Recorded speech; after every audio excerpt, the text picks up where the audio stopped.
ஜெபம். அன்பின் பரலோக பிதாவே, உம்மை நன்றியோடு துதிக்கிறோம் அப்பா, ஸ்தோதரிக்கிறோம், நன்றி செலுத்துகிறோம். நன்றி ஆவியானவரே, உம்முடைய அன்புக்காக, கிருபைக்காக, இரக்கங்களுக்காக நன்றி செலுத்துகிறோம். உம்மை போற்றுகிறோம் அப்பா, உம்மை புகழுகிறோம், உம்மை வணங்குகிறோம் ராஜா. ஒருவருக்கே எங்கள் ஆராதனையை செலுத்துகிறோம். எங்களுக்கு என்ன என்ன தேவைகளோ எல்லாவற்றையும் சிலுவையில் செய்து முடித்திருக்கிறீர் ராஜா. இதை நாங்கள் அறிந்து கொள்ளும்போது, உம்மை நாங்கள் அறிந்து கொள்ளும்போது எங்கள் வாழ்வில் விடுதலையையும் மீட்பையும் நாங்கள் பெற்றுக்கொள்ளுகிறோம். பரிசுத்த ஆவியானவரே, சகல சத்தியத்திற்கு நேராக எங்களை வழி நடத்துகின்ற சத்திய ஆவியானவரே, வேதத்தின் இரகசியங்களை, மறைப்பொருட்களை எங்களுக்கு எளிமையாய் கற்றுக் கொடுக்கிறதற்காய் நன்றி. தடைகளை, மன கடினத்தை இயேசுவின் நாமத்தினாலே அப்புறப்படுத்துகிறேன். சத்தியத்தை அறிந்து கொள்ளக்கூடிய உணர்வுள்ள தாழ்மையுள்ள இருதயங்களை எங்கள் ஒவ்வொருவருக்கும் நீர் தருகிறதற்காய் நன்றி செலுத்துகிறேன். எங்கள் தேவைகளை, பலவீனங்களை, கண்ணீர்களை அறிந்திருக்கிறீர். வார்த்தையாக நீர் கடந்து வருகிறதற்காய் நன்றி செலுத்துகிறேன். உம்முடைய வார்த்தையை அற்புதங்களினாலும் அடையாளங்களினாலும் நீர் உறுதிப்படுத்துகிறதற்காய் நன்றி செலுத்துகிறேன். இயேசுவின் மூலம் ஜெபிக்கிறேன் நல்ல பிதாவே, ஆமென். Praise the Lord. ஹல்லேலூயா. நன்றி இயேசுவே. கடந்த வாரம் பார்த்த சத்தியத்தோட தொடர்ச்சியை தான் நம்ம இன்றைக்கும் பார்க்க போகிறோம். யோவான் 16வது அதிகாரம் 7, 8, 9, 10, 11. நான் உங்களுக்கு உண்மையை சொல்லுகிறேன், நான் போகிறது உங்களுக்கு பிரயோஜனமாயிருக்கும். நான் போகாதிருந்தால் தேற்றரவாளன் உங்களிடத்தில் வரார். நான் போவேனே ஆகில் அவரை உங்களிடத்திற்கு அனுப்புவேன். அவர் வந்து பாவத்தை குறித்தும் நீதியை குறித்தும் நியாய தீர்ப்பை குறித்தும் உலகத்தை கண்டித்து உணர்த்துவார். அவர்கள் என்னை விசுவாசியாதபடியினாலே பாவத்தை குறித்தும், நீங்கள் இனி என்னை காணாதபடிக்கு நான் என் பிதாவினிடத்திற்கு போகிறபடியினாலே நீதியை குறித்தும், இந்த உலகத்தின் அதிபதி நியாயம் தீர்க்கப்பட்டதினாலே நியாய தீர்ப்பை குறித்தும் கண்டித்து உணர்த்துவார். நம்ம ரட்சிப்பை பெற்று கொண்ட உடனேயே நம்முடைய ஆவியில புதிய ஆவி என்ன செய்து கொள்ளுகிறோம்? பெற்றுக்கொள்ளுகிறோம். இந்த புதிய ஆவி புதிய சிருஷ்டியா இருக்குது. தேவனோட சாயலை என்ன செய்திருக்கிறது? பெற்றிருக்கிறது. இந்த புதிய ஆவியில என்றென்றைக்குமாக பரிசுத்த ஆவியானவர் என்ன செய்கிறாரா? வாசம் செய்கிறார். அவருடைய குரல் எப்படி இருக்கும் அப்படிங்கிறத சத்தியத்தின் அடிப்படையில் நம்ம பார்த்துக்கிட்டு இருக்கிறோம். பாவத்தை குறித்ததான அவரது குரல், நீதியை குறித்ததான அவரது குரல், நியாய தீர்ப்பை குறித்ததான அவரது குரல். நம்ம இன்றைக்கு பார்க்க போகிறது நியாய தீர்ப்பை குறித்து அவரது குரல் எப்படி இருக்கும் அப்படிங்கிறத பார்க்க போகிறோம். இந்த நியாய தீர்ப்பை பார்க்கறதுக்கு முன்னாடி இயேசு கிறிஸ்து எதற்காக வந்தார்? அவர் சிலுவையில் என்ன செய்திருக்கிறார்? அந்த சிலுவையில் அவர் இரத்தம் சிந்தினதோட காரணம் என்ன? இதை நீங்கள் அறிந்து கொள்ளும் போது தான் இந்த நியாய தீர்ப்பை நீங்கள் என்ன செய்ய முடியும்? புரிந்து கொள்ள முடியும். நம்ம தேவனை எப்படி நம்ம பார்த்துக்கிட்டு இருக்கிறோம்? ஒவ்வொருவரும் தேவனை எப்படி பார்க்குறோம்? சில சமயம் தேவன் என் மேலே மகிழ்ச்சியாக இருக்கிறாரு, சில சமயம் தேவன் என் மேலே எப்படி இருக்கிறாரு? கோபமாக இருக்கிறாரு. சில சமயம் தேவன் என்னை ஆசீர்வதிக்கிறார், சில சமயம் தேவன் என் மேலே என்ன கொடுக்கிறார்? சாபத்தை கொடுக்கிறார். சில சமயம் தேவன் எனக்கு சுகத்தை கொடுக்கிறார், சில சமயம் தேவன் எனக்கு என்ன செய்கிறாரு? நோயை கொடுக்கிறார். இப்படி தான் தேவனை என்ன செஞ்சுக்கிட்டு இருக்கிறோம்? பார்த்துக்கிட்டு இருக்கிறோம். ஆனால் தேவனோட உண்மையான இயல்பு சத்தியத்தில் கொடுக்கப்பட்டிருக்கு. பழைய ஏற்பாடில் தேவன் கோபப்பட்டதற்கும், புதிய ஏற்பாட்டில் புதிய உடன்படிக்கையின் கீழே கிருபையை கொடுக்கிறதற்கும் பெரிய வித்தியாசம் இருக்குது. ஒரு சின்ன ஒரு உதாரணங்களோட நம்ம ஆரம்பிக்கலாம். எலியா தீர்க்கதரிசி, இந்த சம்பவத்தை நான் சொல்கிறேன். இஸ்ரவேல் ராஜாவை ஒரு எதிரி நாட்டு ராஜா கொல்லுகிறதற்காக என்ன செய்வார்னா சமயம் தேடுவார். அவர் போகிற வழிகள் எல்லாம் ஆட்களை வச்சு என்ன செய்வார்? ஆயத்தம் பண்ணி வச்சிருப்பார். இதை எலியா தீர்க்கதரிசி தேவனிடமிருந்து இந்த தகவலை அறிந்து கொண்டு ஆள் அனுப்பி ராஜாவை அந்த ஆபத்திலிருந்து என்ன செய்து கொள்ளுவார்? தற்காத்து கொள்ளுவார். இது ஒரு முறை ரெண்டு முறை இல்லை, பல முறை இது என்ன செய்யும்? நடந்திருக்கும். இதை கேட்ட உடனே இந்த சீரியா ராஜாவுக்கு ஒரு சந்தேகம் வந்துடும். நம்முடைய வீரர்களில் யாரும் உளவு சொல்லியிருப்பாங்களோ அப்படின்னு சொல்லி அவருடைய வீரர்களை எல்லாம் கூட்டிகிட்டு வந்து நிப்பாட்டுகிறார். அந்த வீரர்களை கேட்கவும் செய்வார். நீங்க யாரு போய் இந்த உழவை என்ன செய்றீங்க சொல்றீங்க? அந்த வீரர்கள்ல ஒருவர் சொல்லுவாரு, நாங்க யாரும் போய் சொல்ல வேண்டிய அவசியம் இல்லை, அங்க ஒரு தேவ மனிதர் இருக்கிறார், நீங்க படுக்கை அறையில் என்ன சொன்னாலும் அது அவருக்கு என்ன செய்யப்படும், தெரிவிக்கப்படும். இது சொன்ன உடனே சீரியா ராஜாவுக்கு கோபம் யார் மேல வருது? எலியா தீர்க்கதரிசி மேல. எலியா தீர்க்கதரிசி இருக்கிறது கர்மேல் பர்வதத்துல. இது நடந்து முடிஞ்ச கொஞ்ச நாளைக்குள்ள காலையில எலியா தீர்க்கதரிசியோட உதவியால் கேயாசி வெளியே வந்து பார்க்கும்போது அந்த மலையை சுற்றிலும் இராணுவ வீரர்களோட கூட்டம் என்ன செஞ்சிருக்கும், கூடியிருக்கும். இதை பார்த்த உடனே அவருக்கு என்ன வந்துடும், பயம் வந்துடும். இதுக்கு முன்னாடி ஒரு 50 வீரர்களை கொண்டு ஒரு படைத்தலைவனை அனுப்பி விடுவாரு ராஜா. வாசிக்கலாம். 2 ராஜாக்கள் 1:9-10. அவனிடத்திற்கு ஒரு தலைவனையும் அவனுடைய 50 சேவகரையும் அனுப்பினான். மலையின் உச்சியில் உட்கார்ந்திருக்கிற அவனிடத்தில் இவன் ஏறி போய், தேவனுடைய மனுஷனே, ராஜா உன்னை வர சொல்லுகிறார் என்றான்.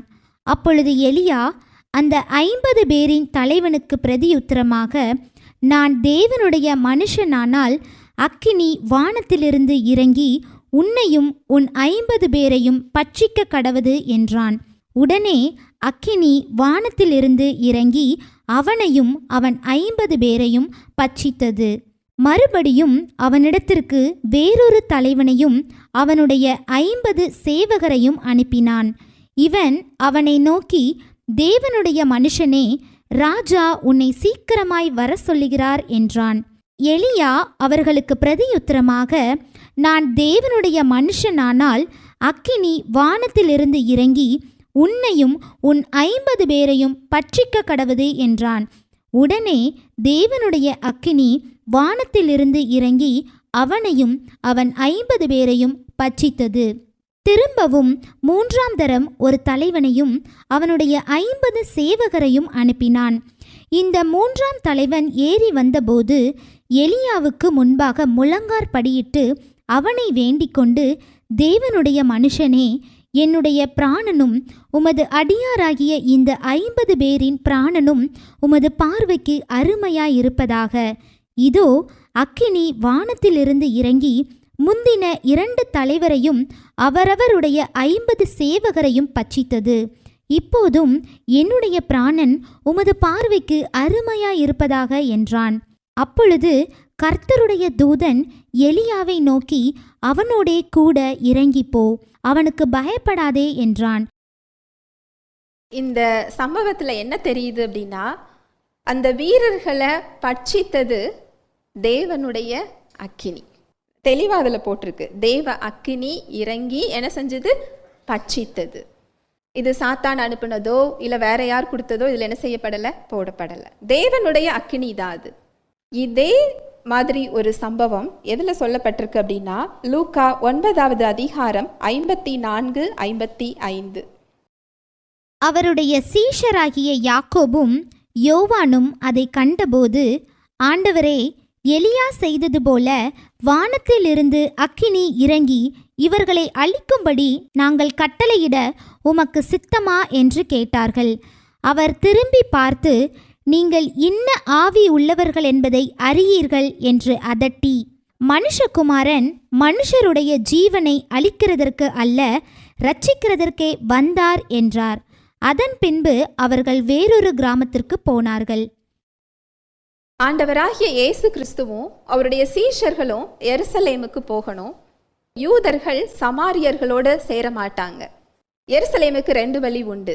சமாரியா போகாமலும் இன்னொரு வழிக்கும் போக முடியும், சமாரியா வழியாகவும் என்ன செய்ய முடியும், போக முடியும். இயேசு கிறிஸ்து எப்பொழுதுமே சமாரியா வழியா போறது தான் என்ன செய்வார், தேர்ந்தெடுப்பார். ஏன்னா அந்த மக்களை சந்திக்கிறதுல அவருக்கு ஒரு ஆர்வம். ஆனா அந்த ஊர் மக்கள் என்ன செய்ய மாட்டாங்களா, ஏற்றுக்கொள்ள மாட்டாங்க. இதை கேட்ட உடனே அந்த வசனம் சொல்லுது பாருங்க, அவருடைய சீஷராகிய யாக்கோபும் யோவானும் அதை கண்டபோது, ஆண்டவரே, எலியா செய்தது போல வானத்திலிருந்து அக்கினி இறங்கி இவர்களை அழிக்கும்படி நாங்கள் கட்டளையிட உமக்கு சித்தமா என்று கேட்டார்கள். இந்த சீஷர்கள் ஏதாவது தப்பா கேட்டாங்களா? இல்லை. ஏன் அப்படின்னா, பழைய ஏற்பாடுல ஒரு சம்பவம் என்ன செய்யப்பட்டிருக்கு, எடுத்துக்காட்டாக கொடுக்கப்பட்டிருக்கு. எலியா ஒரு பெரிய தேவ மனிதர். தேவன் அவர் மூலமாக வல்லமையாக செயல்பட்டார். அங்கு இறங்கி வந்து அழித்ததும் எந்த அக்கினிதான்? தேவ அக்கினிதான். இங்க சீஷர்கள் கேட்ட உடனே இயேசு கிறிஸ்து ரொம்ப நல்ல காரியம் செஞ்சப்பா, அதை செய்யின்னு சொல்லியிருக்கிறாரா? என்ன சொல்றாரு? அடுத்த வசனம் என்ன சொல்லுது? வாசிங்க அடுத்த 2 வசனங்களும்.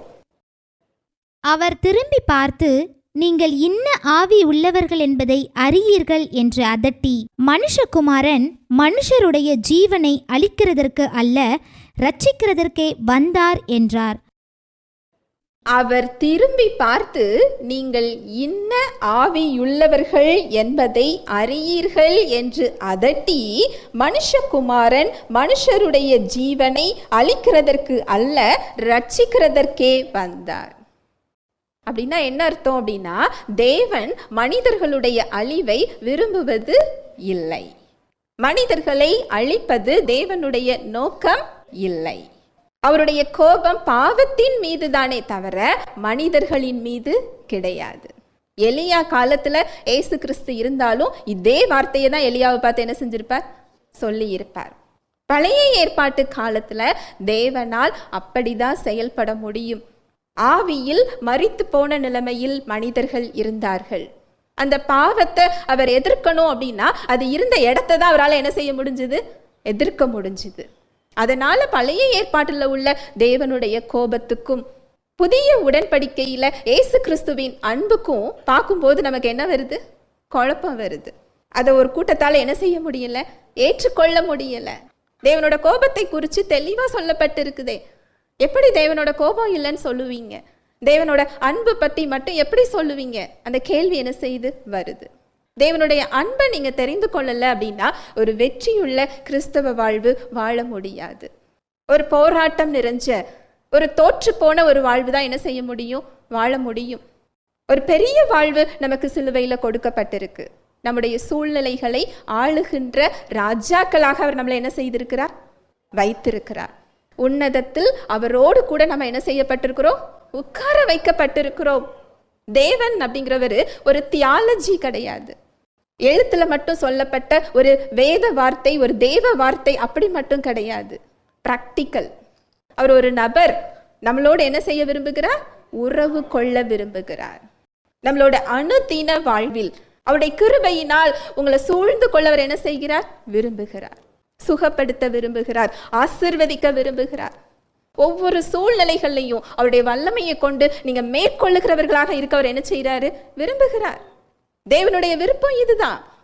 நீங்க எத்தனையோ மெசேஜ் நீங்க கேட்டிருக்கலாம். ஆனா சத்தியம் எதுதான்? இதுதான். எதை கேட்கிறோம் அப்படிங்கிறதுல நம்ம என்ன செய்யணுமா? கவனமா இருக்கணுமா. ஏன்னா எதை கேட்கிறோமோ அது மேல நமக்கு என்ன வரும்? நம்பிக்கை வரும், விசுவாசம் வரும். அந்த தவறான நம்பிக்கையானது தேவனுடைய கிருபையை நம்ம வாழ்க்கையில பெற்றுக்கொள்றதை என்ன செய்யும்? தடுக்கும்.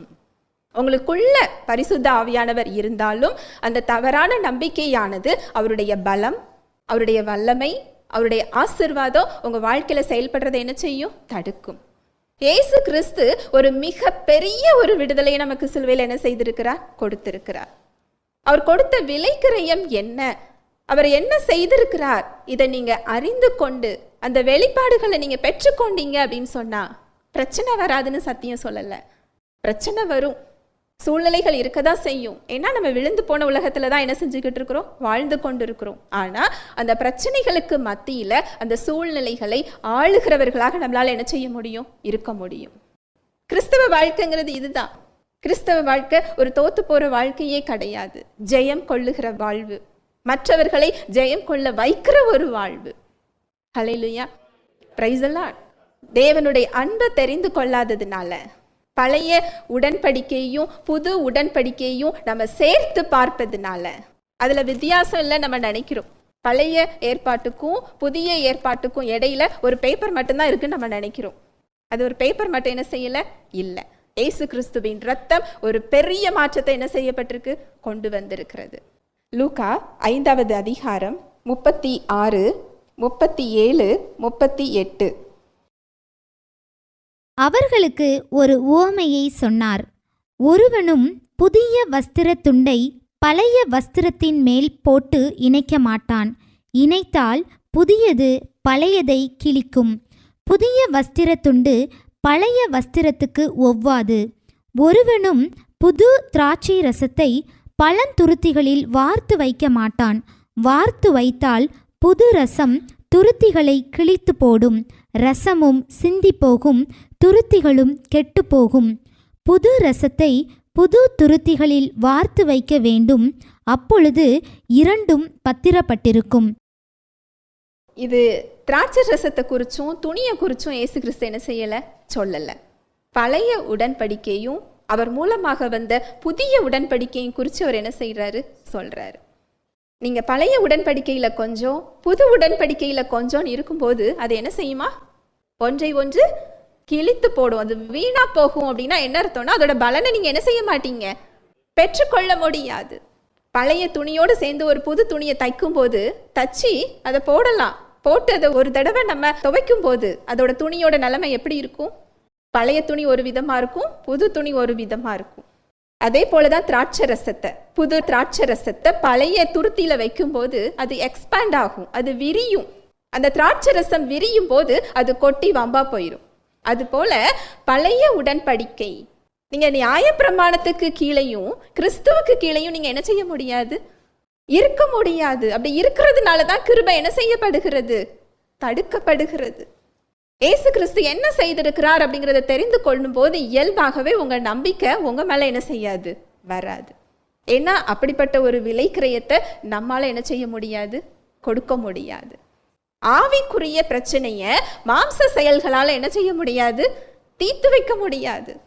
மனுஷனோட பிரச்சனையே என்னன்னா ஆவியில பிரச்சனை, ஆவியில மரித்த நிலைமை, தேவன் அற்ற நிலைமை, பாவ இயல்பை மனிதன் கொண்டிருந்தான். ஆதாம் அங்க பழத்தை சாப்பிடல, பாவத்தை உட்கொண்டார். அந்த இயல்பு பாவ இயல்பாக என்ன செய்யப்பட்டது, மாற்றப்பட்டது. இந்த பாவ இயல்பை நம்ம எந்த செயல்களை செஞ்சு நம்ம சரி பண்ண முடியும், நம்முடைய மாம்சத்துல எந்த தண்டனையை அனுபவிச்சு அந்த ஆவியை நம்ம சரி பண்ண முடியும்? ஆவிக்குரிய பிரச்சனையை மாம்ச செயல்களால நம்மளால என்ன செய்ய முடியாது, தீர்க்க முடியாது. மனிதனை மனிதனால் மீட்க முடியாது. அதனாலதான் தேவன் மாம்சத்துல என்ன செய்தார், வெளிப்பட்டார். ஏசு கிறிஸ்துவோட அன்பையும் அவர் என்ன கொடுத்திருக்கிறார் அப்படிங்கிறதையும் நீங்க தெரிஞ்சுக்கிட்டீங்க அப்படின்னா உங்க வாழ்வை நீங்க பயம் இல்லாம எதிர்கொள்ளுவீங்க. வசனம் அதை தான் சொல்லுது, நீதிமான் சிங்கத்தை போல எப்படி இருப்பானா, தைரியமா இருப்பானா.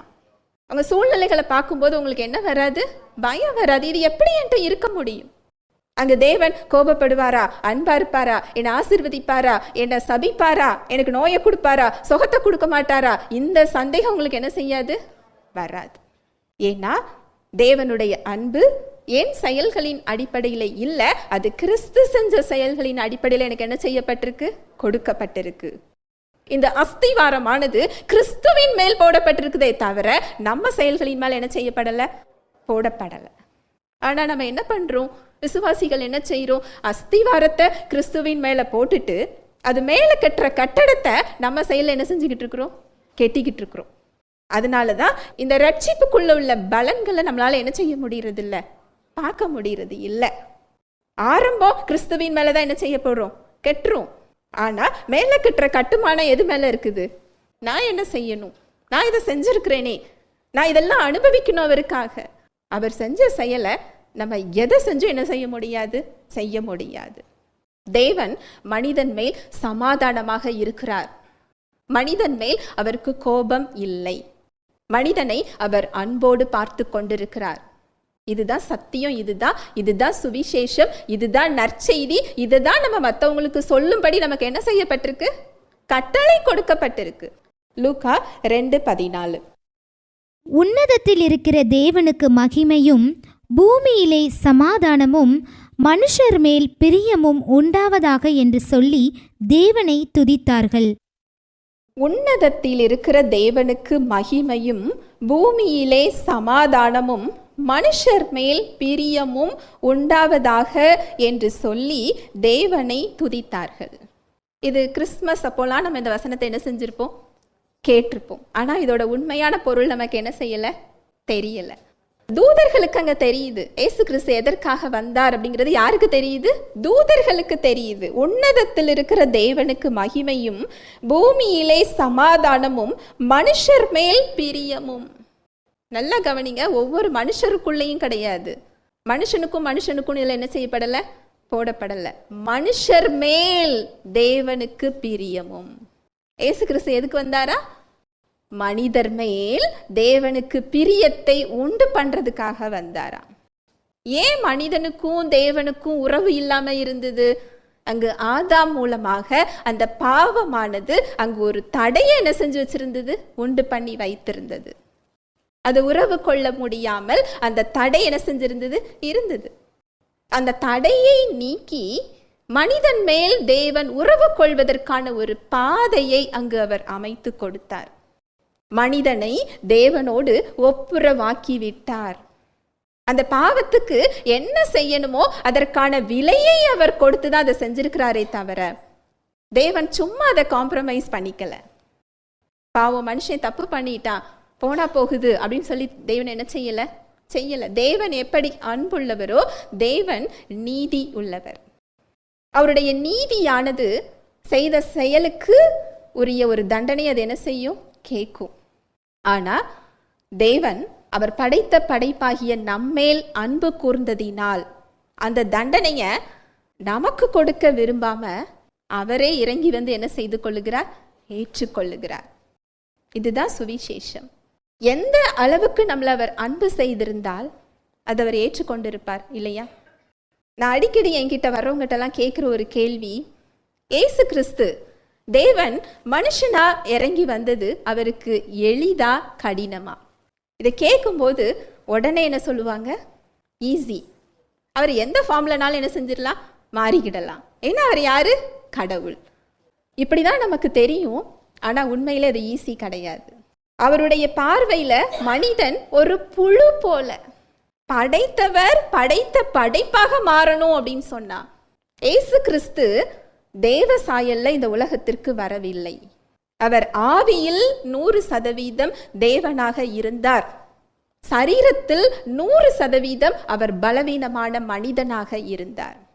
நம்மெல்லாம் நினைப்போம் ஏசு கிறிஸ்து காலத்துல இருந்தா எவ்வளோ பாக்கியமா இருக்கும், அந்த 12 சீஷர்ல ஒருத்தரா இருந்தா நமக்கு எப்படி இருக்கும், நான் இன்னும் அவரை விசுவாசிச்சிருப்பேனே, அவர் பின்னாடி பயிர்ப்பனே நம்ம நினைக்கிறோம். நிச்சயமா அவரை மேசியானே நம்ம என்ன செஞ்சிருக்க மாட்டோம்? ஏற்றுக்கொள்ள மாட்டோம். அவர் பின்னாடி போகும்போது அவருக்கு ஒளிவட்டம்லாம் கிடையாது. பலவீனமான சரீரம். அந்த காலத்துல தண்ணி வசதி இருக்காது. போற இடத்துல குளிக்க முடியாது. கையில நிறைய ஆடைகளை கொண்டுட்டு அவர் போயிருக்க மாட்டாரு. போட்ட ட்ரெஸ்ஸோட தான் அவர் என்ன செஞ்சிருப்பாரு? போயிருப்பார். பார்க்கறதுக்கு மிக சாதாரணமாக அவர் இருந்திருப்பார். அவர் தேவகுமாரன் அப்படிங்கிறத நம்மளால என்ன செய்ய முடியாது? ஏற்றுக்கொள்ள முடியாது. அப்படி பார்த்தா சீஷர்களை நம்ம என்ன செய்யணும்? பாராட்டணும். அவங்க மேசியான அவர் என்ன செஞ்சுக்கிட்டாங்க? ஏற்றுக்கொண்டாங்க. தான் படைத்த படைப்பை அவர் மாறணும் அப்படின்னு சொன்னா அது அவருக்கு மிக மிக மிக கடினமான ஒரு செயல். அவர் கெத்சமனே தோட்டத்துல அழுதது அடிக்கு பயந்து அழல, மரணத்துக்கு பயந்தும் அழல.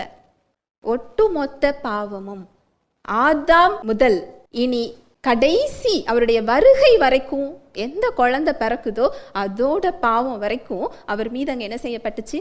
சுமத்தப்பட்டுச்சு. அவருடைய இயல்பு என்ன அப்படின்னா பாவம் பாரா பரிசுத்தர். அவருடைய இயல்பே அவரால் பாவத்தில் என்ன செய்ய முடியாது? நிற்க முடியாது. அதையும் அவர் ஒதுக்கி வச்சுட்டு அந்த பாவத்தை ஏற்றுக்கொள்கிற இடத்தை அவரால் தாங்கிக் கொள்ள முடியல.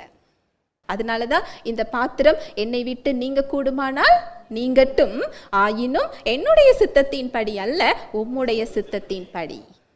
இப்படி ஒரு கடினமான ஒரு டாஸ்க், ஒரு சேலஞ்சு, சொல்ல போனா இது ஒரு கடினமான ஒரு பணி. இதை எதுக்கு செஞ்சாரு அப்படின்னா தேவனோடு நம்ம ஒப்புரவாக்கப்படணும், அவரோட உறவை நம்ம பெற்றுக்கொள்ளணும், ஆவியில ஜீவனை பெற்றுக்கொள்ளணும், அந்த சமாதானத்துக்குள்ள நம்ம போகணும், ரட்சிப்பை நம்ம பெற்றுக்கொள்ளணும். இது ஒன்றுதான் அவருடைய நோக்கம். இப்படிப்பட்ட தேவன் எப்படி ஒரு மனிதனோட அழிவை அவர் விரும்புவார்? அதுதான் வசனம் சொல்லுது, ஒருவர் கூட கெட்டு போகாமல் எல்லோரும் நித்திய ஜீவனை அடையும் படிக்கு தன்னுடைய சொந்த குமாரனுடைய ஜீவனை தந்தருளி உலகத்தை இவ்வளவா என்ன செஞ்சாரா? அன்பு கூர்ந்தார். உலகத்தை என்ன செஞ்சாரா? அன்பு கூர்ந்ததினால் அந்த இடத்துக்கு அவர் வந்து நின்றார். அதுதான் இங்க தேவதூதர்கள் பாடி மகிமைப்படுத்துறாங்க. மனுஷர் மேல் சமாதானம், தேவனுக்கு மனிதர்கள் மேல் சமாதானம். உங்களுக்கு கொஞ்சம் கொஞ்சம் சந்தேகம் இருந்தா இந்த வசனத்தை கொண்டு அதை மேற்கொள்ளுங்க. நீங்க என் மேல தேவன் என்ன செய்யல? கோபம் கொள்ளவில்லை. என் மேல அவர் எரிச்சலா இல்லை, என் மேல அவர் வருத்தமா இல்லை. ஏன்னா ஏன் செயல்களின் அடிப்படையில் அவர் பார்க்கல, ஏசு கிறிஸ்து என்ன செஞ்சாரோ அந்த செயல்களின் அடிப்படையில், அந்த ஆவியின் அடிப்படையில் அவர் என்னை நேசிக்கிறார். அந்த ஆவியின் அடிப்படையில் என்னை அவர் ஏற்றுக்கொண்டிருக்கிறார். அந்த ஆவியின் அடிப்படையில் அவருடைய பிள்ளையாக நான் என்ன செய்யப்பட்டிருக்கிறேன்? மாற்றப்பட்டிருக்கிறேன். இதை நீங்க புரிந்து கொள்ளும் போது தேவன் கிட்ட உங்களால தைரியமா என்ன செய்ய முடியும்? போக முடியும். உங்க ஜெபத்துக்கான பதிலை நீங்க என்ன செய்ய முடியும்? பெற்றுக்கொள்ள முடியும். நான் எப்படியாவது நரகத்திலிருந்து தப்பிக்கணும், நான் நரகத்துக்கு போகக்கூடாது, பரலோகம் போகணும்னு சொல்லி பயந்து பயந்து தேவனை என்ன செய்ய மாட்டோம்? தேட மாட்டோம். பாதிவே தேவனை எதுக்கு தேடுறோம்? நரகத்துக்கு நான் என்ன செய்யக்கூடாது? போகக்கூடாது. பரலோகத்துக்கு எப்படியாவது நான் என்ன செய்யணும்? போயிடணும். அவருக்கு பிடிச்ச மாதிரி நடக்கலாட்டி இனி நரகத்துக்கு என்ன செஞ்சிருவாரு? அனுப்பிடுவார். இப்படி பயந்து தான் பாதி பேர் அவர்கிட்ட என்ன செய்கிறோம்? போகிறோம். பாதி பேர் இந்த உலகமே நரகம்தான், இது முடிஞ்ச பிறகு நான் எங்கே போனா என்ன அப்படின்னு சொல்லி அவரை தேடுறதும் கிடையாது. ஆனால் எல்லாவற்றை காட்டிலும் உங்களுடைய உறவுக்கு ஏங்கியவராக அவர் உங்களுக்குள் இருந்து கொண்டிருக்கிறார். ஹல்லேலூயா, பிரைஸ் தி லார்ட். நீங்க ரட்சிக்கப்பட்டிருந்தீங்கன்னா அவர் உங்களுக்குள்ள இருக்கிறார். நீங்க ரட்சிக்கப்படலைன்னு சொன்னா அதை உங்களுக்கு கொடுக்கிறதுக்காக உங்களுக்கு அருகில் அவர் நின்று கொண்டிருக்கிறார். மனிதர்கள் மூலமாக உங்களுடைய இதய கதவை அவர் தட்டி கொண்டே இருக்கிறார். நீங்க திறக்கும் வரைக்கும் அவர் என்ன செய்வாரு? தட்டுவார். ஏன்னா அதற்கான பெரிய விலை கிரயத்தை அவர் சிலுவையில் என்ன செஞ்சிருக்கிறார்? கொடுத்திருக்கிறார். 2 பேதுரு 3:9. தாமதிக்கிறார் என்று சிலர் எண்ணுகிறபடி கர்த்தர் தமது வாக்குத்தத்தத்தை குறித்து தாமதமாயிராமல் ஒருவரும் கெட்டு போகாமல் எல்லாரும் மனம் திரும்ப வேண்டுமென்று விரும்பி நம்மேல் நீடிய பொறுமையுள்ளவராயிருக்கிறார். தாமதிக்கிறார் என்று சிலர் எண்ணுகிறபடி கர்த்தர் தமது வாக்கு தத்தத்தை குறித்து தாமதமாய் இராமல் ஒருவரும் கெட்டு போகாமல் எல்லோரும் மனம் திரும்ப வேண்டும் என்று விரும்பி நம்மேல் நீடிய பொறுமையுள்ளவரா இருக்கிறாரா? எப்படி இருக்கிறாரா? நீடிய பொறுமை. ஏன்னா இதுக்கான ஒரு விலைக்கரையும் சிலுவையில் என்ன செய்யப்பட்டாச்சு? கொடுக்கப்பட்டாச்சு. இந்த நற்செய்தி அப்படிங்கிறதுக்கே கிரேக்க மொழியில என்ன அர்த்தம் அப்படின்னு சொன்னா, நம்பவே முடியாத ஆனா உண்மையுள்ள, இயற்கைக்கு அப்பாற்பட்ட, நம்மளை ஆச்சரியப்படக்கூடிய ஒரு மிக மிக நல்ல செய்தின்னு போடப்பட்டிருக்கு. நற்செய்திக்கு எப்படி போடப்பட்டிருக்கு? நம்பவே முடியாத. அதை என்ன செய்ய முடியாது? நம்மளால நம்ப முடியாது. அதனாலதான் நிறைய பேரால் அதை என்ன செய்ய முடியல? நம்ப முடியல. ஏன்னா சுவிசேஷங்கிறது நம்ப முடியாத மிக மிக நல்ல செய்தி. அதுவும் நம்மை ஆச்சரியத்தில் ஆழ்த்தக்கூடிய, வியப்பில் ஆழ்த்தக்கூடிய மிக மிக நல்ல செய்தின்னு போட்டிருக்கு. நல்ல செய்தின்னு மட்டும் என்ன செய்யல? போடல. மிக மிக நல்ல செய்தி, நம்பவே முடியாத செய்தியா. என்ன செய்தி அப்படின்னா, ஏன் செயல்களின் மூலம் தேவன் என்னை ஏற்றுக்கொள்ளவில்லை, கிறிஸ்து செஞ்ச செயல்களின் மூலம் அவர் நம்மளை என்ன செய்திருக்கிறார்? ஏற்றுக்கொண்டிருக்கிறார். இதுதான் நம்பவே முடியாத செய்தி, மிக மிக நல்ல செய்தி. எப்படி அங்க ஏற்றுக்கொண்டிருக்கிறார்? வாசிக்கலாம். ஏசாயா 52:14. மனுஷரை பார்க்கிலும் அவருடைய முகப்பார்வையும் மனுபுத்திரரை பார்க்கிலும் அவருடைய ரூபமும் இவ்வளவு அந்தக்கேடு அடைந்தபடியினாலே அவரை கண்ட அநேகர் பிரமிப்படைந்தார்கள். சிலுவையில இந்த பாடுகளை, பாவங்களை ஏற்றுக்கொள்ளும் போது அவர் எப்படி இருந்தாரானா, மனுஷனை பார்க்கிலும் அவருடைய முகப்பார்வையும் மனுபுத்திரரை பார்க்கிலும் அவருடைய ரூபமும் இவ்வளவு அந்தக்கேடு அடைந்தபடியினாலே அவரை கண்ட அநேகர் பிரமிப்படைந்தார்கள். தேவன் நம்மீது கொண்ட அன்பினால் நம்முடைய பாவத்தை போனா போகுதுன்னு அவர் என்ன செய்யல? விடல. அவர் நீதியுள்ளவர்.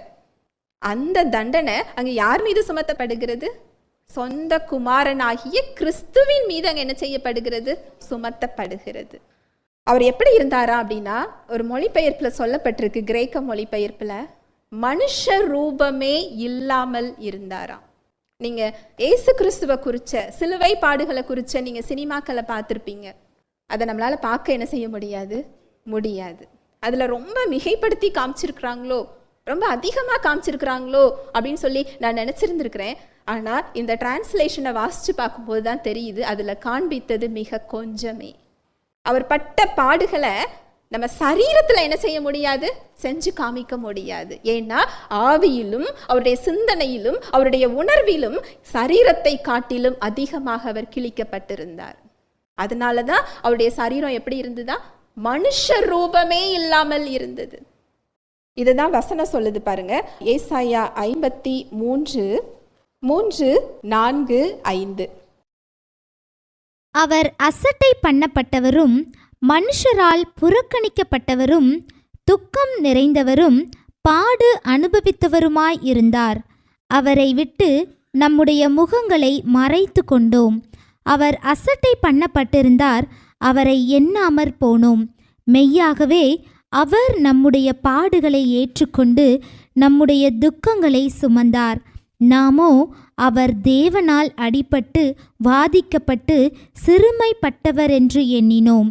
நம்முடைய மீறுதல்களின் நிமித்தம் அவர் காயப்பட்டு நம்முடைய அக்கிரமங்களின் நிமித்தம் அவர் நொறுக்கப்பட்டார். நமக்கு சமாதானத்தை உண்டு பண்ணும் ஆக்கினை அவர் மேல் வந்தது. அவருடைய தழும்புகளால் குணமாகிறோம். அவர் அசட்டை பண்ணப்பட்டவரும் மனுஷரால் புறக்கணிக்கப்பட்டவரும். அவர் என்ன செய்யப்பட்டிருந்தாராங்க, அசட்டை பண்ணப்பட்டிருந்தாரா. மனுஷரால் புறக்கணிக்கப்பட்டவரும் துக்கம் நிறைந்தவரும் பாடு அனுபவித்தவருமாய் இருந்தார். அவரை விட்டு நம்முடைய முகங்களை மறைத்து கொண்டோம்.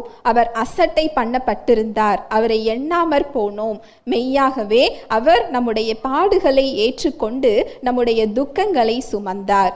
நாமோ அவர் தேவனால் அடிபட்டு வாதிக்கப்பட்டு சிறுமைப்பட்டவர் என்று எண்ணினோம். இது யாருக்காக அவர் இத்தனை பாடுகளையும் அனுபவித்தார் என்றால், நம்முடைய மீறுதல்களின் நிமித்தம் அவர் காயப்பட்டு நம்முடைய அக்கிரமங்களின் நிமித்தம் அவர் நொறுக்கப்பட்டார். நமக்கு சமாதானத்தை உண்டு பண்ணும் ஆக்கினை, நமக்கு சமாதானத்தை கொடுக்கக்கூடிய ஆக்கினை. ஆக்கினை அப்படிங்கிறது தண்டனை, ஜட்ஜ்மெண்ட், நியாய தீர்ப்பு யார் மேலே வந்துதான், இயேசு கிறிஸ்துவின் மீது வந்தது. அவர் சிலுவையில் பெற்றுக்கொண்டது அந்த பாவத்துக்கான நியாய தீர்ப்பங்க என்ன செஞ்சது, நடந்தது. அந்த ஆக்கினை யார் மேல சுமத்தப்பட்டுச்சா, இயேசு கிறிஸ்துவின் மீது சுமத்தப்பட்டிருக்கு. அதனால் அந்த சமாதானத்தை உண்டு பண்ணும் ஆக்கினை அவர் மேல் வந்தது. அவருடைய தழும்புகளால் குணமாகிறோம்.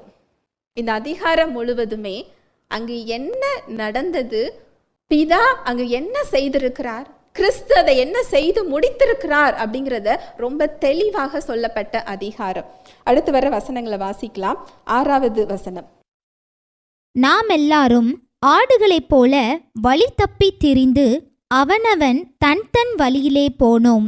கர்த்தரோ நம்மெல்லாருடைய அக்கிரமத்தையும் அவர் மேல் விழ பண்ணினார். அவர் நெருக்கப்பட்டும் ஒடுக்கப்பட்டும் இருந்தார், ஆனாலும் தம்முடைய வாயை அவர் திறக்கவில்லை. அடிக்கப்படும்படி கொண்டு போகப்படுகிற ஒரு ஆட்டுக்குட்டியைப் போலவும் தன்னை மயிர் கத்தரிக்கிறவனுக்கு முன்பாக சத்தமிடாதிருக்கிற ஆட்டை போலவும் அவர் தம்முடைய வாயை திறவாதிருந்தார். இடுக்கணிலும் நியாய தீர்ப்பிலுமிருந்து அவர் எடுக்கப்பட்டார். அவருடைய வம்சத்தை யாரால் சொல்லி முடியும்? ஜீவனுள்ளோருடைய தேசத்திலிருந்து அறுப்புண்டு போனார்.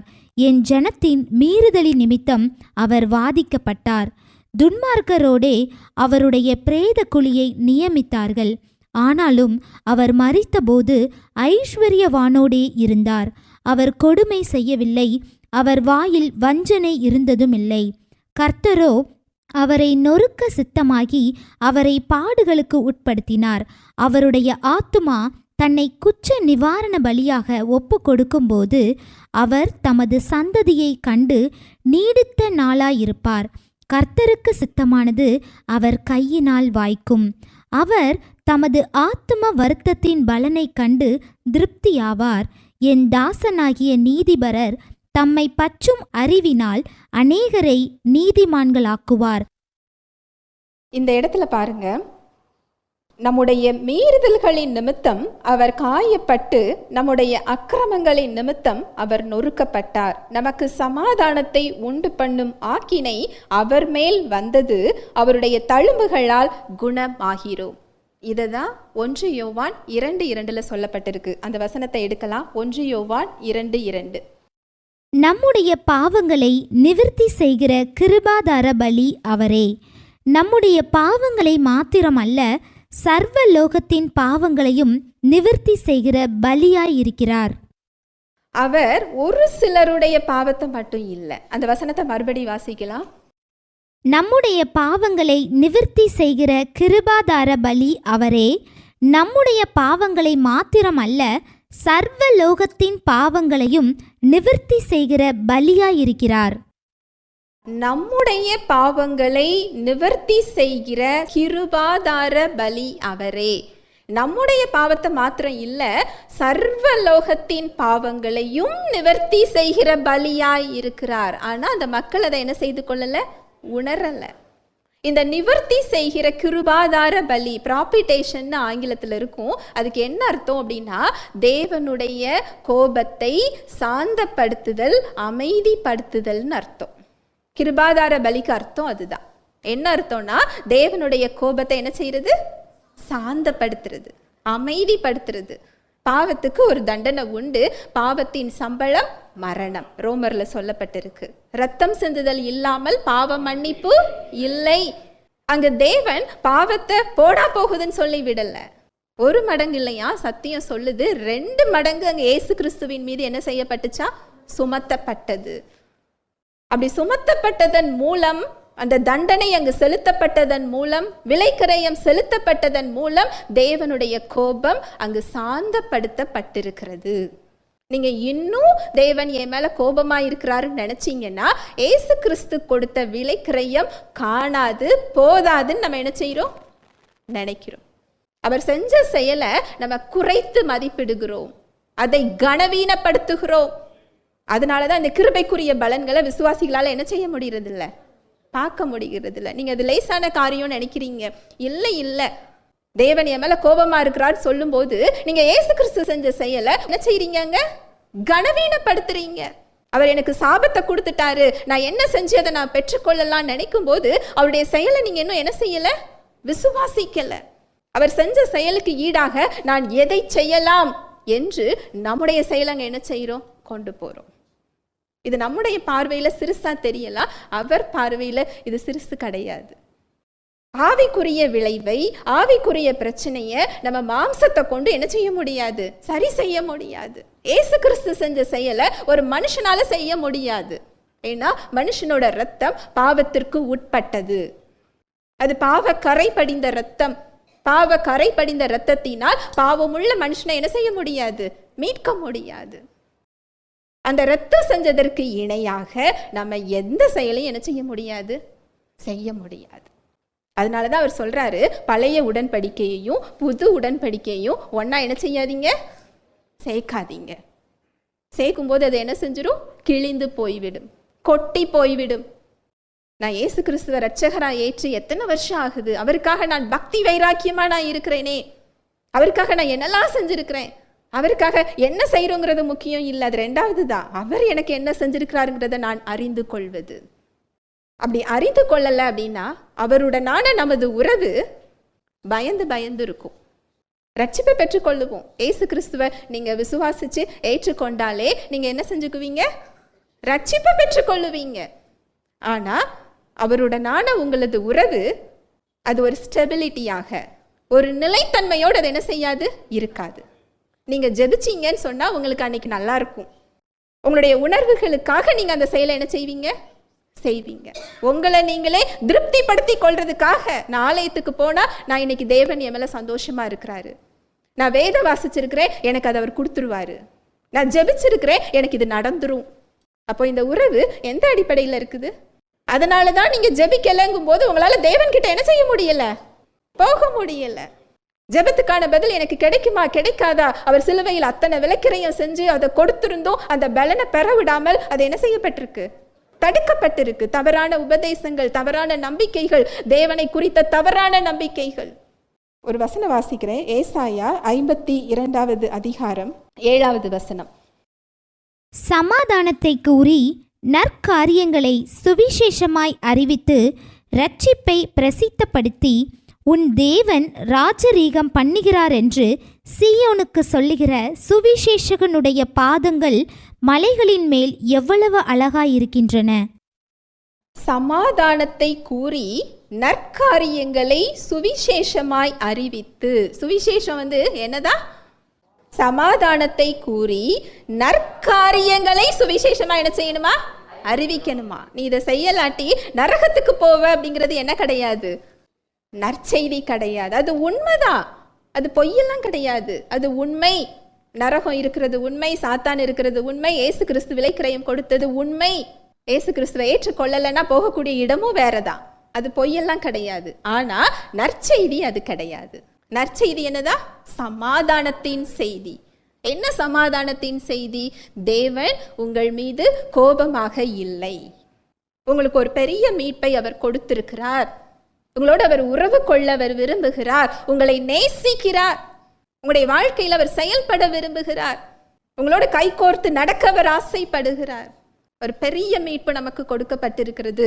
இந்த இடத்துல நீங்க இருக்க வேண்டிய அவசியம் இல்லை. இதுக்கு பேர் தான் என்னது? சமாதானத்தின் நற்செய்தி. இந்த வசனத்தை மறுபடி வாசிக்கலாம்.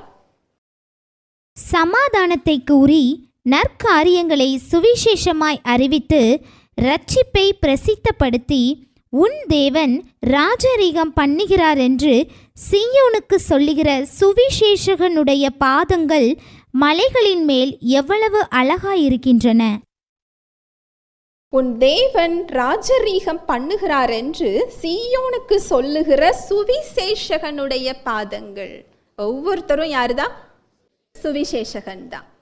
இத எப்படி மேய்ப்பர்கள் இந்த நற்செய்தியை கேட்டு ஏசு கிறிஸ்துவை போய் பார்த்துட்டு ஊருக்குள்ள போய் அந்த நற்செய்தி என்ன செஞ்சாங்களா? சொன்னாங்க. இந்த இடத்துல இருக்கிற ஒவ்வொருத்தருமே அக்கௌண்டபிலிட்டி தான். ஏன்னா அந்த நற்செய்தியை நீங்க என்ன செய்றீங்க? கேட்குறீங்க. அதை போய் சொல்லுகிற சுவிசேஷகனுடைய பாதங்கள் எப்படி இருக்குதா? தேவன் அதை ரசிக்கிறார். எப்படிப்பட்ட செய்தியை சொல்லணும்னு ரசிக்கிறார்? சமாதானத்தின் செய்தி. நீங்க ஒரு மெசேஜ் கேட்குறீங்க, அது உங்களுக்கு சமாதானம் இல்லையா? அது நற்செய்தி கிடையாது. அது தேவன் உங்களுக்கு சொல்லி இருக்கிற கிருபையின் செய்தி கிடையாது. உலகத்துல நரகம் இருக்கிறது உண்மைதான், சாத்தான் இருக்கிறது உண்மைதான், தண்டனை உண்மைதான். ஆனா தேவன் சொன்னது அதை அல்ல. எல்லோரும் அதற்கு பாத்திரவான்களாக இருந்தோம். எல்லாரும் எதுக்கு தான் பாத்திரவான்களா இருந்தோம்? மரணத்துக்கு, நரகத்துக்கு. இதுல இருந்து மீட்கணுங்கிறதுக்காக மீட்பர் என்ன செஞ்சாரு? இறங்கி வந்தார். நமக்கு சமாதானத்தை உண்டு பண்ணும் ஆக்கினை அவர் மீது சுமத்தப்பட்டது. அந்த தண்டனை யார் மீது சுமத்தப்பட்டது? இயேசு கிறிஸ்துவின் மீது சுமத்தப்பட்டது. அவரை நொறுக்க பிதா சித்தம் உள்ளவரா இருந்தாரா? நம்முடைய பிள்ளையை யாராவது நொறுக்கிறதுக்கு சித்தம் உள்ளவரா இருப்போமா? அப்படி நொறுக்க சித்தம் உள்ளவராக இருந்தால் அவர் எத்தனை அதிகமாய் நம்மை நேசிப்பார் இல்லையா? 53வது அதிகாரத்தில் சொல்லப்பட்டிருக்கு, வாசிக்கலாம். ஏசாயா 53:8வது வசனம். இடுக்கணிலும் நியாய தீர்ப்பிலுமிருந்து அவர் எடுக்கப்பட்டார். அவருடைய வம்சத்தை யாரால் சொல்லி முடியும்? ஜீவனுள்ளோருடைய தேசத்திலிருந்து அறுப்புண்டு போனார். என் ஜனத்தின் மீறுதலி நிமித்தம் அவர் வாதிக்கப்பட்டார். அடுத்த வசனம் 10-11. கர்த்தரோ அவரை நொறுக்க சித்தமாகி அவரை பாடுகளுக்கு உட்படுத்தினார். அவருடைய ஆத்துமா தன்னை குற்ற நிவாரண பலியாக ஒப்பு கொடுக்கும்போது அவர் தமது சந்ததியை கண்டு நீடித்த நாளாயிருப்பார். கர்த்தருக்கு சித்தமானது அவர் கையினால் வாய்க்கும். அவர் தமது ஆத்தும வருத்தத்தின் பலனை கண்டு திருப்தியாவார். என் தாசனாகிய நீதிபரர் தம்மை பற்றும் அறிவினால் அநேகரை நீதிமான்களாக்குவார். நீங்களும் நானும் பாடு அனுபவிக்க கூடாது என்பதற்காக அங்கு இயேசு கிறிஸ்து பாடுகளுக்கு உட்படுத்தப்பட்டாராம். உங்க சரீரத்தில் உள்ள வியாதிகள், பாவ கட்டுகள், தேவையில்லாத சதை வளர்ச்சிகள், எலும்பு பிரச்சனைகள், உங்க சிந்தனையில் உள்ள கட்டுகள், வாழ்க்கையில் உள்ள சாபம். உலகத்திலே பெரிய கொடுமை என்ன அப்படின்னா தேவனிடமிருந்து பிரிவு தான். நீங்க உலகம் முழுவதையும் ஆதாயப்படுத்தி கொண்டாலும் ஜீவனை பெறவில்லை என்றால் அதனால் லாபம் என்ன? வசனம் சொல்லுது.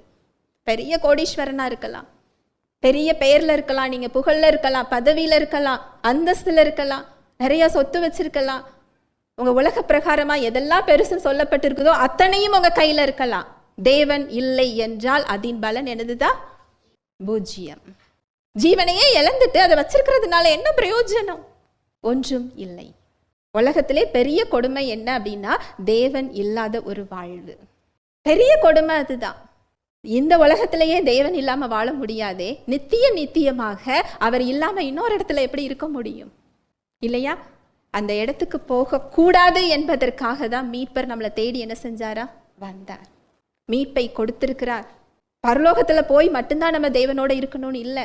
நீங்க ரட்சிப்பை பெற்றுக்கொண்ட அடுத்த வினாடியே உலகத்தை படைத்தவருடனான உங்களுடைய உறவு என்ன செய்கிறது? ஆரம்பித்து விடுகிறது. அவருடைய வாழ்வு உங்களுக்குள்ள வந்துருது. அவருடைய வல்லமை உங்களுக்குள்ள இருக்குது. அவருடைய அன்பு உங்களோட ஒவ்வொரு செயல்களை வெளிப்படுத்த காத்து கொண்டு இருக்கு. அதனாலதான் அவர் வசனம் சொல்லுது, நான் உங்களை திக்கற்றவர்களாக விடேன். ஒரு மொழிபெயர்ப்புல சொல்லப்பட்டிருக்கு, நான் உங்களை ஆதரவில்லாதவர்களாக. இன்னும் சொல்ல போனா உங்களை நான் யாருமே இல்லாத அனாதையாக நான் என்ன செய்யல? விடல. நம்ம எத்தனை தடவை அதை நினைக்கிறோம், எனக்கு யாருமே இல்லையே. அப்படி ஒருவர் கூட நினைக்க கூடாதான். ஏன் அப்படின்னா அவர் நமக்குள்ள என்ன செய்யறாரா? இருக்கிறார்.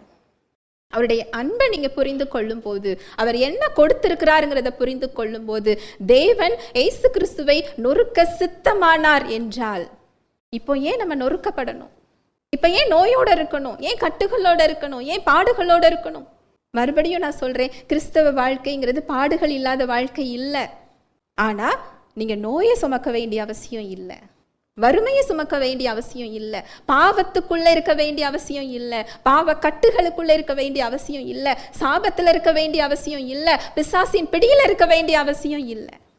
சுவிசேஷத்தின் நிமித்தம் அவமானப்படுவோம், புறக்கணிக்கப்படுவோம், அசட்டை பண்ணப்படுவோம், அதன் நிமித்தம் அடிக்கப்படுவோம், துன்புறுத்தப்படுவோம், அதுல பல கேட்டகரியில கஷ்டப்படுவோம். ஆனா ஏசு கிறிஸ்து எதையெல்லாம் சுமந்து கொண்டாரோ அதுல ஒன்றை கூட நாம் சுமக்க தேவையில்லை. ஏன் அவருடைய சரீரம் மனித ரூபமே இல்லாம இருந்தது? ஏன் பிதாவால அவர் கைவிடப்பட்டார்? வசனம் சொல்லுது சுவிசேஷத்துல, என் தேவனே என் தேவனே ஏன் என்னை கைவிட்டீர்? நீங்களும் நானும் தேவனால் கைவிடப்படக்கூடாது என்பதற்காக இயேசு கிறிஸ்து சிலுவையில் கைவிடப்பட்டார். அவர் அந்த இடத்துல கடந்து வந்துட்டாரு, அவமானப்படுத்தப்பட்டார். அவருடைய ஆவியில மரித்த நிலைமைக்கு சென்றார். சிந்தனையில பாவ இயல்பு அவரை பாதித்தது. மனித ரூபமே அவர் இல்லாம இருந்தாரா? நீங்க எந்த உணர்வுகள்ல கஷ்டப்படுறீங்களோ இதை அவர் அங்கு சுமந்து விட்டார். எந்த கட்டுகள்ல இருக்கிறீங்களோ அதை அவர் அங்க சுமந்துட்டாரு. எந்த பாவ அடிமைத்தனத்துல இருந்து அந்த விளைவுகள்ல நின்று கொண்டிருக்கிறீங்களோ அதற்கான தண்டனை 2 மடங்கு அவர் மீது என்ன செய்யப்பட்டாச்சா? சுமத்தப்பட்டாச்சு. நாம ஏன் சுமக்கணும்? இதை நான் எந்த செயலை செஞ்சும் என்ன செய்ய முடியாது? வாங்க முடியாது. ஒருத்தங்க எதனால அவங்க நரகத்துக்கு போறாங்க அப்படின்னா செஞ்ச செயல்கள்னால இல்லை, அதுக்கு ஒரு விலைக்கிரயம் சிலுவையில் கொடுக்கப்பட்டிருக்கிறது.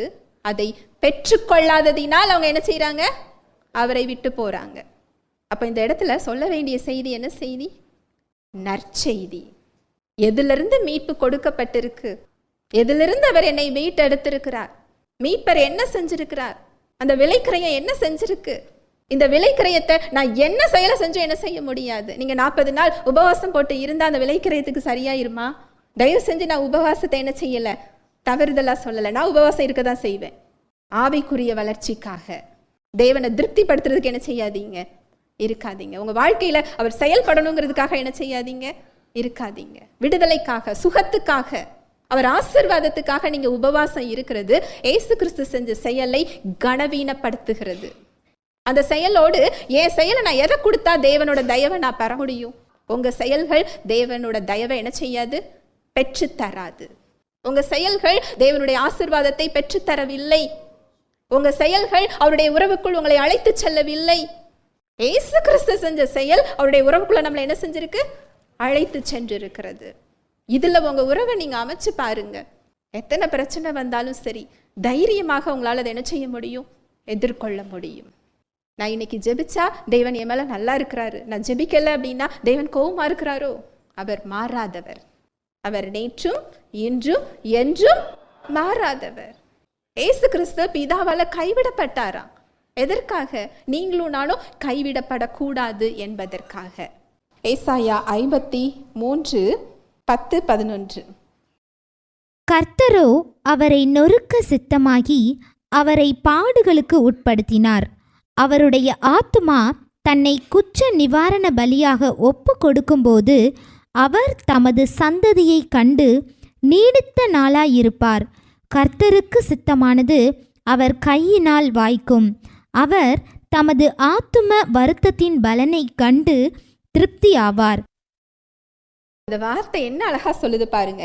அவர் தமது ஆத்தும வருத்தத்தின் பலனை, அவர் சிந்தனையில் பட்ட பாடுகளை கண்டு பிதா என்ன செய்யறாரா? திருப்தி ஆறாரு. என்ன திருப்தி? இயேசு கிறிஸ்து சிந்தனையில பட்ட பாடுகளை கண்டு அவருக்கு என்ன திருப்தி இருக்க முடியும்? நீங்களும் நானும் மீட்கப்பட போகிறோம். நீங்களும் நானும் அவருடைய பிள்ளையாக மாற்றப்பட போகிறோம். அவருடைய உறவை அவர் தம்மோடு சேர்த்து கொள்ளக்கூடிய திருப்தி, மனிதர்களை அவர் தன்னோடு ஒப்புரவாக்கக்கூடிய திருப்தி, நம்மை மீட்டெடுத்த திருப்தி. சாத்தானுடைய அடிமைத்தனத்திலிருந்து ஒரு பணைய தொகையை கொடுத்துதான் அவர் மீட்டெடுத்திருக்கிறார். ஒரு வசனம் சொல்லுது, மத்தேயுல சொல்லப்பட்டிருக்கு, பணைய தொகையாக. அந்த ஒரு பணைய தொகை, ஒரு கடத்தப்பட்டவங்க எல்லாம் ஒரு காசு கேட்பாங்க இல்லையா, கொடுத்து மீட்டுட்டு போன்னு சொல்லுவாங்க. நாமெல்லாம் சாத்தானுக்கு அடிமையாக இருந்தோம். ஏசு கிறிஸ்து தேவன் ஒரு பணைய தொகையை கொடுத்து நம்மளை என்ன செஞ்சிருக்கிறாரா? மீட்டு இருக்கிறார். அது சாதாரண தொகை இல்லை, காசு பணம் பொருள் எல்லாம் இல்லை. தன்னோட இரத்தத்தை விலையாக சிந்தியதன் மூலம், இரத்தத்தை மட்டும் இல்லை, எதெல்லாம் அவரால் செய்ய முடியாதோ அதெல்லாம் அவர் செஞ்சு முடிச்சுதான் அதை என்ன செஞ்சிருக்கிறார்? மீட்கப்பட்டிருக்கிறோம். இப்ப சொல்லுங்க, இந்த மீட்பு எதுக்கு கொடுக்கப்பட்டிருக்கு அப்படின்னா அவருடைய வாழ்வை நீங்க பெற்றுக்கொள்ளும்படியாக. நீங்க இப்போ நின்று கொண்டிருக்கிற இடத்துல நிற்பது அவருக்கு சித்தம் இல்லை. நீங்க ஒரு நோயோடையோ, சிந்தனையில கட்டுகளோடையோ, குறைவுகளோடையோ, பாவத்தோடையோ, உங்களோட பிரச்சனை பாவத்தோடு இல்லை, பாவத்துக்கு என்ன செய்யப்பட்டிருக்குங்கிற அந்த அறியாமையினாலதான் நம்ம அதுல என்ன செஞ்சுக்கிட்டு இருக்கிறோம்? நின்றுகிட்டு இருக்கிறோம். பாவத்துக்கு ஒரு தீர்வு கொடுத்திருக்கிறார், ஒரு சொல்யூஷன் கொடுக்கப்பட்டிருக்கு. அந்த சத்தியத்தை தெரிஞ்சுக்காததுனால அந்த இடத்துல என்ன செஞ்சுட்டு இருக்கிறோம்? நிற்கிறோம். பாவம் பிரச்சனை இல்லை. பாவம் ஏன் பிரச்சனை இல்லை? அந்த பாவத்துக்கு என்ன செய்யணுமோ அதுக்கான சொல்யூஷன் சிலுவையில் என்ன செய்யப்பட்டிருக்கு? கொடுக்கப்பட்டிருக்கு. இதுல இருந்து எல்லாம் மீட்பு நமக்கு என்ன செய்யப்பட்டிருக்கா? கொடுக்கப்பட்டிருக்கா. ஆத்தும வருத்தத்தின் பலனை கண்டு திருப்தி அடைந்தாரா. எப்பேற்பட்ட ஒரு தியாகம் இல்லையா இது? இதுக்கு இணையா நம்ம என்ன செய்ய முடியும்? இதுக்கு இணையா நான் எதை செஞ்சு அவரோட உறவுக்குள்ள நான் போக முடியும்? ஒன்றே ஒன்றுதான், நீங்க விசுவாசத்தின் மூலமா தான் அது உள்ள என்ன செய்ய முடியும்? போக முடியும். உங்க மேல உங்க நம்பிக்கையை வைக்காம அவர் என்ன செஞ்சிருக்கிறாரோ அதை நீங்க விசுவாசிக்கும் போது ஒரு டிரான்ஸ்ஃபர்மேஷன் தான். உங்க வாழ்வு மாறுறதை உங்களால பார்க்க முடியும். அவரை வெளிப்படுத்துற ஒரு வாழ்வு. ஹல்லேலூயா, பிரைஸ் அல்லா. தேவனுக்கு மனிதர் மேல் சமாதானம் ஏற்பட்டிருக்கிறது. ஏசு கிறிஸ்து உலகம் மொத்தத்துக்கான பாவத்தை தன்மையில் என்ன செஞ்சுக்கிட்டாரா? சுமந்து கொண்டார். பிதாவால் அவர் என்ன செய்யப்பட்டாரா? கைவிடப்பட்டார்.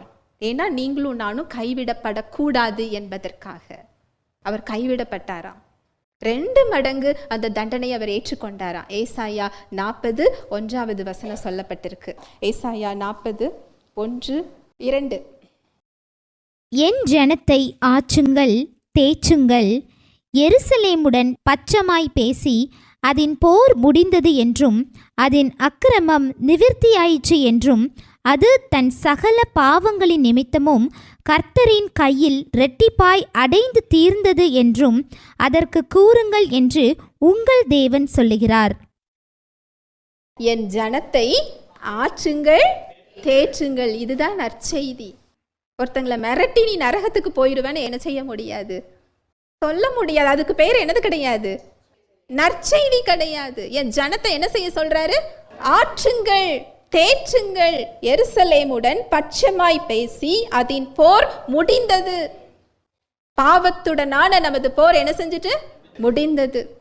நியாய தீர்ப்புடனான நமது போர் என்ன செஞ்சுட்டு முடிந்தது. இதோடு போராடுறதை நம்ம என்ன செய்யணும்? விடணும். அவர் என்ன செஞ்சிருக்கிறாருங்கிறத நான் என்ன செய்யணும்? அறிந்து கொள்ளணும். அப்பதான் விசுவாசிக்கிற இடத்துக்குள்ள நான் என்ன செய்ய முடியும்? போக முடியும். எருசலேமுடன் பட்சமாய் பேசி அதன் போர் முடிந்தது என்றும் அதன் அக்கிரமம் நிவர்த்தியாயிற்று. அக்கிரமெல்லாம் சரி செய்யறதுக்கு என்ன சட்ட ரீதியா செய்யணுமோ அது அங்க என்ன செய்யப்பட்டாச்சு.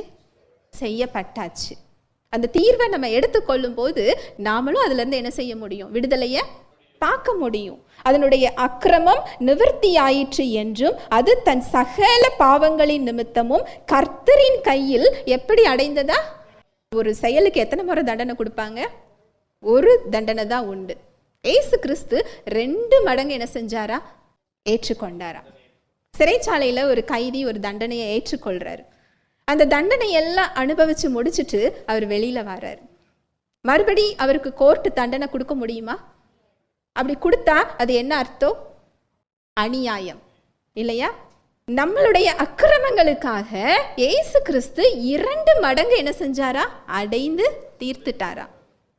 மறுபடியும் அவர் பாவங்களுக்காக தேவன் உங்ககிட்ட கணக்கு கேட்டாருன்னா அதுக்கு பேர் என்னது? அப்படிதான் இந்த வசனம் என்ன செய்யுது? சொல்லுது. நம் தேவன் அநியாயம் உள்ளவர் அல்லவே, அவர் நீதியுள்ளவர். அவருடைய குமாரன் அங்க என்ன அடைந்து தீர்ந்தாரோ அதுல அவர் மறுபடியும் கணக்கு கேட்டாருன்னா அவர் செஞ்ச செயலை ஏற்றுக்கொள்ளலன்னு அர்த்தம். ஹல்லேலூயா, பிரைஸ் தி லார்ட். இன்னைக்கு நம்ம தேவனை எப்படி பார்த்துக்கிட்டு இருக்கிறோம்? யார் மூலமா நம்ம பார்த்துக்கிட்டு இருக்கிறோம்? அவருடைய வார்த்தையின் மூலமா பாருங்க. எதன் மூலமா பார்க்குறீங்களோ அந்த உருவம் தான் உங்களுக்கு தேவன் என்ன செய்யும்? தெரியும். சிவப்பு கலர் கண்ணாடி போட்டா எப்படிதான் தெரியும்? சிவப்பா தான் தெரியும். பச்சை கலர் கண்ணாடி போட்டா பச்சையா தான் தெரியும். தேவன் கம்பை வச்சுக்கிட்டு ரெடியா யாரை நரகத்துக்கு தள்ள ரெடியா இருக்கிறான்னு பார்த்தா உங்களுக்கு எப்படிதான் தெரியும்?